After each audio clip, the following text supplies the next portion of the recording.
Social media could be destroying your life at any moment.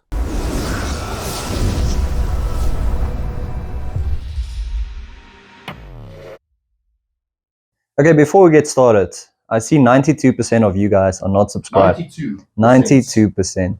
So please hit that sub button, do it right now, hit that like button, and enjoy the video. Anyway, jumping straight into today's topic, we're going to be revisiting, and we talked about this before, but it's always good to recap. How can social media influence your life negatively? Let's start from the beginning. I mean, there's a lot of things we can say about The this. first thing that comes to mind is obviously the addiction part, right? So, I mean, how many of you watching this video scrolls through Instagram or TikTok 20, 30 times a day, or when you've got nothing to do, it's like, okay, let me just take out my phone and go through Instagram. Out of habit. It's almost like you're consciously not realizing that you're doing it, right? As you said, you get a 5-minute or 10-minute break between what you need to do, and automatically you just gravitate towards your phone. But what do you think is the cause behind that? Is it fear of missing out? Well, I don't think so, right? I think it's like the modern age, we are addicted to dopamine, like a dopamine rush. So let's say you are at work, right?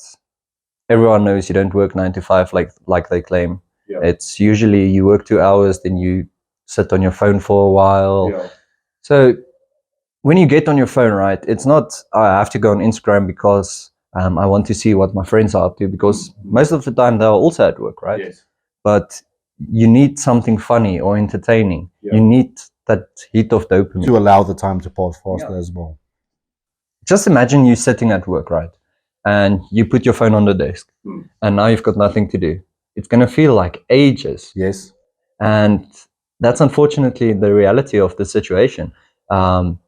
People aren't like they used to be. It's like, look for someone with a book these days. When was the last time you saw someone in public reading a book?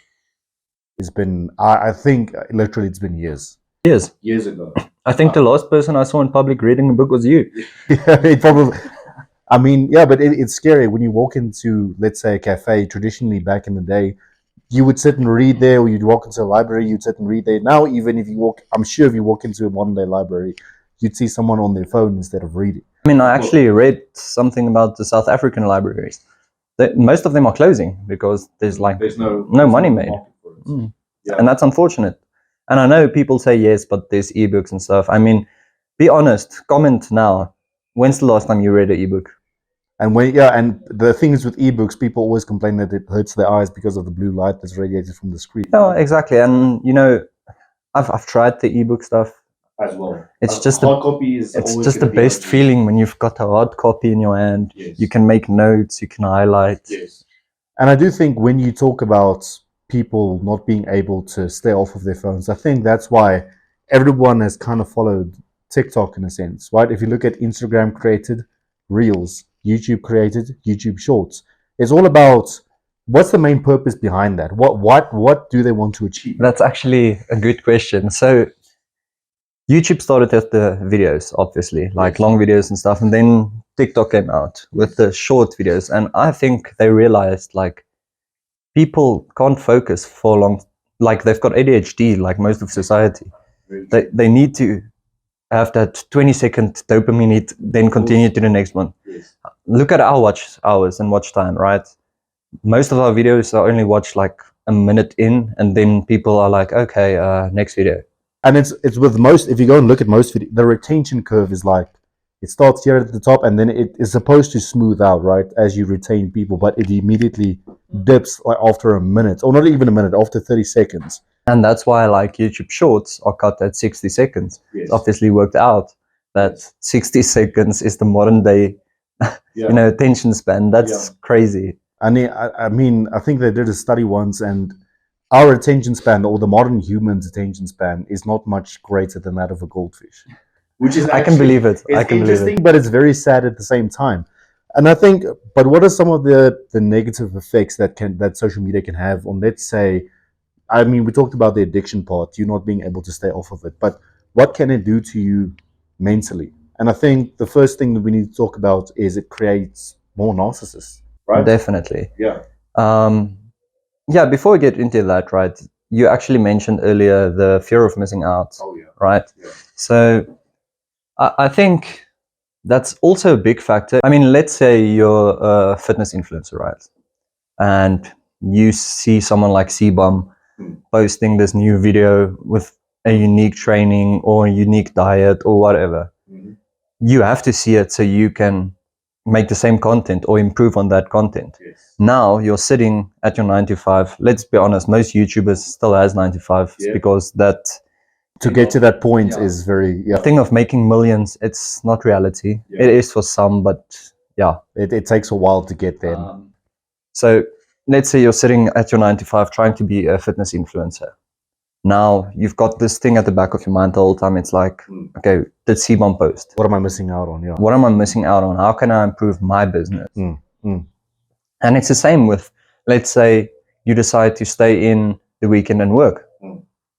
Okay, are my mates going out? So Where are they going? you're doing two sides of the coin here. You're doing I'm doing both. Yeah.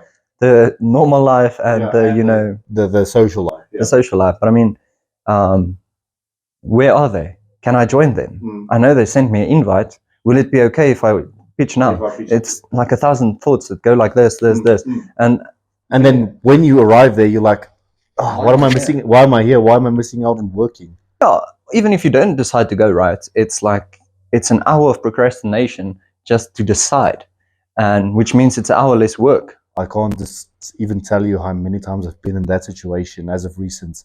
You debate about two choices, but you spend an hour debating about two choices and you never get to the actual decision. Takes you an hour, you've wasted an hour of your life.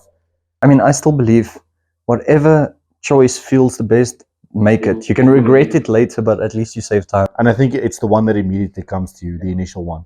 Now, let's talk about, you talked about the fear of missing out. Let's talk about how social media kind of created this overinflated, or these overinflated egos. Let me put it like that. You mentioned the word earlier, narcissism. Yes.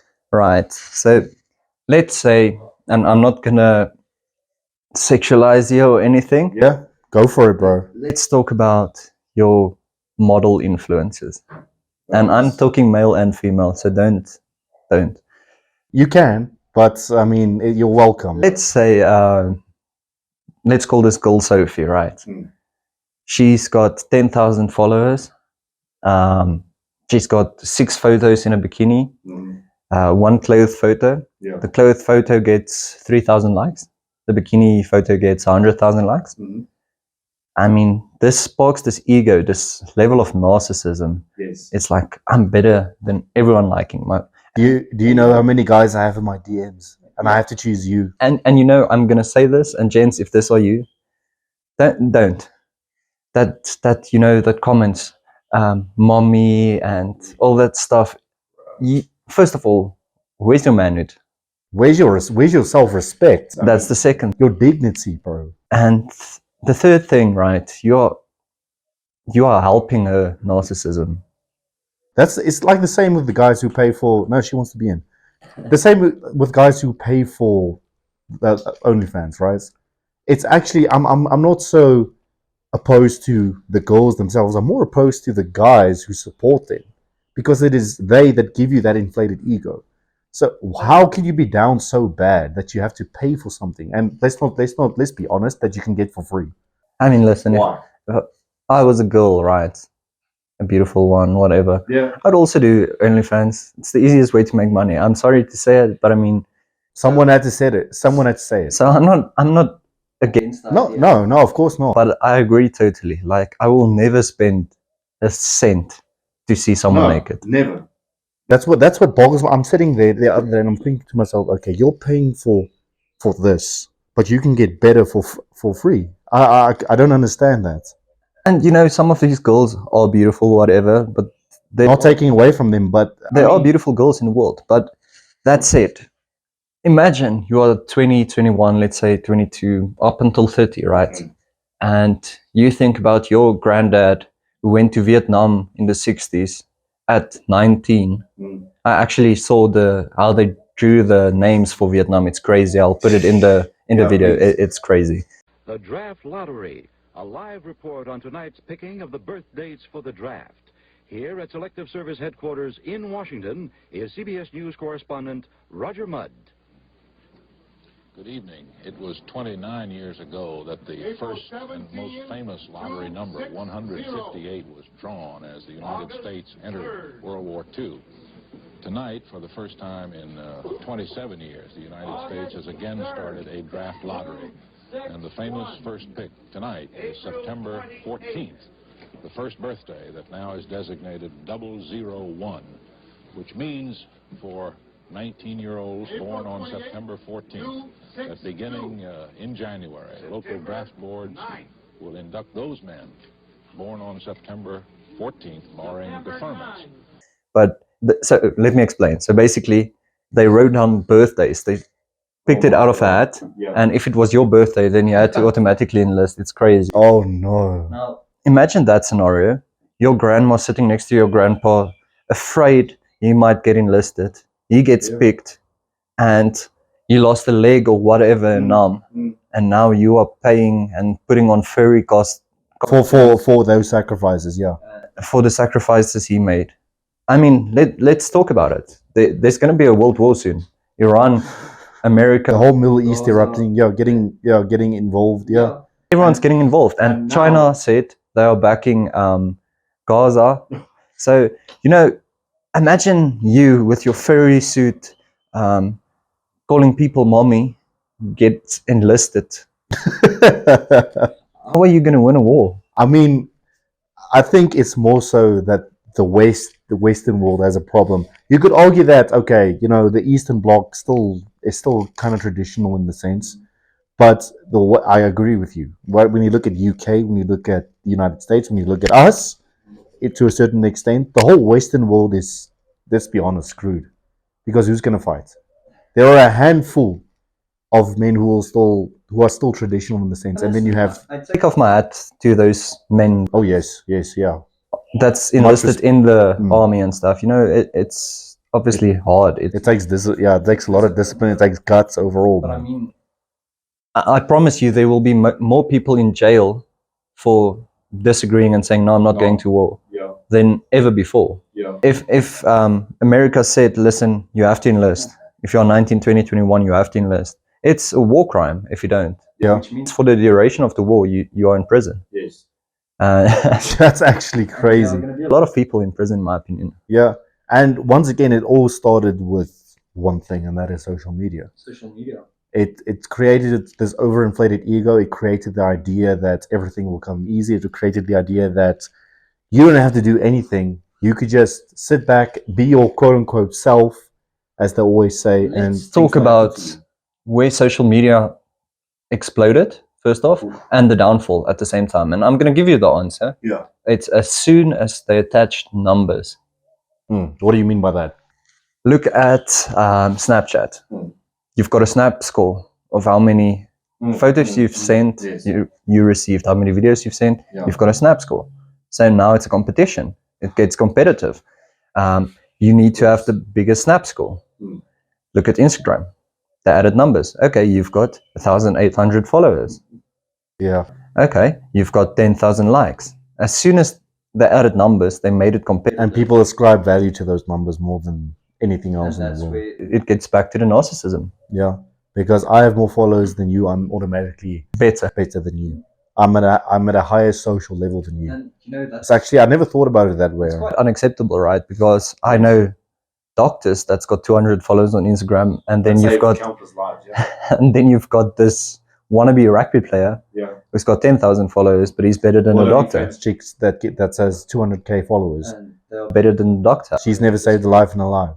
Well, I mean, but it's crazy, man. I think we've dived into, and I think let's not get it twisted. Yeah, there are good things about social media. Obviously, it allows you to connect with people. You saw a long time ago, lost relatives. It helped bring those people together. But I do think, as you said, once they ascribed numbers, once they made it a competition, it kind of turned a little bit more sinister. I actually want to mention the last thing, something very controversial. Yes. So I might get some hate, but I mean, it's okay. Being there. Yeah. If you look at the 1980s, I love to mention the 80s in my video. Yeah. The divorce rate was like 10%, 15%. Yeah. In modern society, it's over 75%. And, you know, I honestly feel social media is partly to blame for it. Yes, because you now, okay, I have this beautiful wife, but I think there's no one more beautiful. I scroll onto Instagram, I see 5 people who are more beautiful than her. What's my brain going to tell me? My brain is going to tell me, but you can do better. I mean, it's just a sad reality, sad. right? There will always be someone better than you. Always. Which means there will always be someone better than your husband, than your wife. So now, your wife goes to bed, you lay next to her in bed, right? And you just want to watch a few reels, you know. We mentioned the time span, the attention span.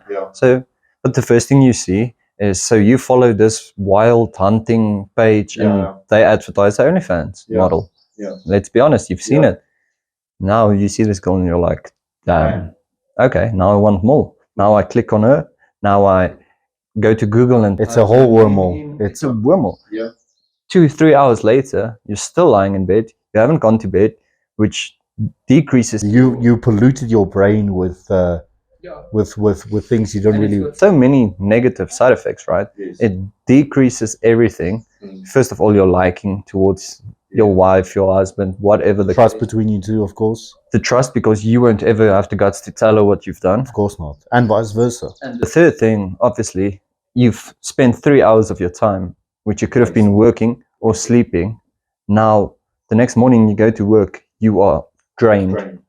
It's like this. You end up getting in trouble at work. It continues. That's It it. spirals out of control, It's been easier than ever to cheat because of social media. which is disgusting. Back in the day, if you wanted to cheat, you send a letter. It's like, listen, let's meet up in 3 months. Yeah. Now it's instant. Hi, you look beautiful today. Oh, Because that's the thing. That's the thing. It's like, and it's so hard to maintain I would say, a proper traditional relationship these days, because you have to worry about this everything. guy. Everything. The people at, even some girls, the people at work. You have to worry about social media. You have to worry about the guy walking in this. Everyone. You have to worry about everything because it's become so easily accessible. It's so easy. Like, let's say a coworker approaches your husband And you can't be there 24 hours a day. or your wife, right? And they just chat. She doesn't see it as flirt. No. You obviously know it is. You've got a bad day. You want to go to bed early. Okay. She watches TV show, whatever, and boom, the message comes through at 10 p.m. It's like, hi, you look so pretty today. Oh, she doesn't see it as flirtatious. Soon it just grows exponential. Yes. Man, it's a crazy world we live in. But at the same time, if you just want to keep your self-identity or keep your relationship intact in this social media chaos, a very important thing is, I mean, all that you can do really is trust each other. And if that trust is broken at the end of the day, well, what can you do? What can you It do? happens. Ladies and gents, this was episode 7. Thank you for watching. Make sure, 2 things. Make sure that you subscribe. Make sure the post notifications bell is turned on, because we do upload a lot of content. We're trying to, our next big target on this channel particularly is 10K, right? I think that's the next big milestone for us. So please help us get there. Yeah, 10K it sounds very nice. But help us get there. We appreciate you watching. We'll see you next time.